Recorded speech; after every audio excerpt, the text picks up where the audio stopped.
quand je suis petit comme ça, mon père m'avait raconté que cette eau est sacrée. La tradition orale raconte qu'en 1897, un hindou a une révélation selon laquelle l'eau du lac de Grand Bassin, située dans les collines du sud de Maurice, est en contact avec celle du Gange, fleuve indien considéré comme sacré. L'histoire se propage rapidement parmi les communautés hindoues et Grand Bassin devient Ganga Talao, le lac du Gange. Un an plus tard a lieu le premier pèlerinage pour célébrer Mahashivaratri. Aujourd'hui, près de la moitié de la population afflue en procession de tous les coins de l'île et même de la Réunion ou de l'Afrique du Sud pour assister à cette fête qui honore sur quelques jours le sacrifice de Shiva qui avala un poison pour sauver l'humanité. Les fidèles, vêtus de saris chatoyants et de longues robes blanches, ont poussé et porté jusqu'au lac leur canoir, autel en bois décoré de guirlandes colorées et ornées de fleurs, fabriquées les mois précédant la fête. Une fois arrivés sur le site, les pujas, c'est-à-dire l'ensemble des rituels par lesquels on adore et vénère Shiva, ont lieu selon un déroulé bien codifié. En famille, les fidèles commencent par faire des offrandes au pied des grandes statues qui dominent l'entrée du lac, représentant Shiva et son épouse, la déesse Durga.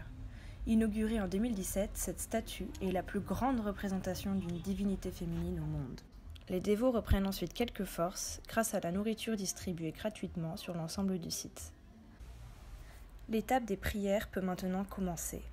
Sonner la ghanta en entrant dans le temple Shiva permet d'inviter la divinité à accepter le culte et les prières et à chasser les forces du mal.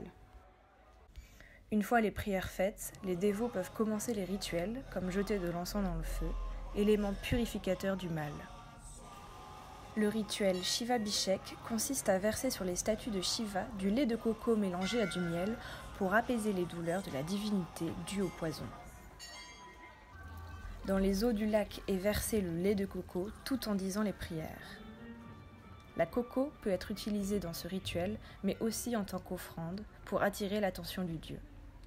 De l'eau sacrée du lac est ensuite recueillie, les fidèles renvoient une partie en aspergeant le lac, mais versent le reste dans un récipient qu'ils rapporteront chez eux pour continuer les rituels dans l'intimité familiale. Des fleurs et des fruits couverts d'encens sont aussi déposés sur des feuilles de bétel avant d'être posés sur l'eau.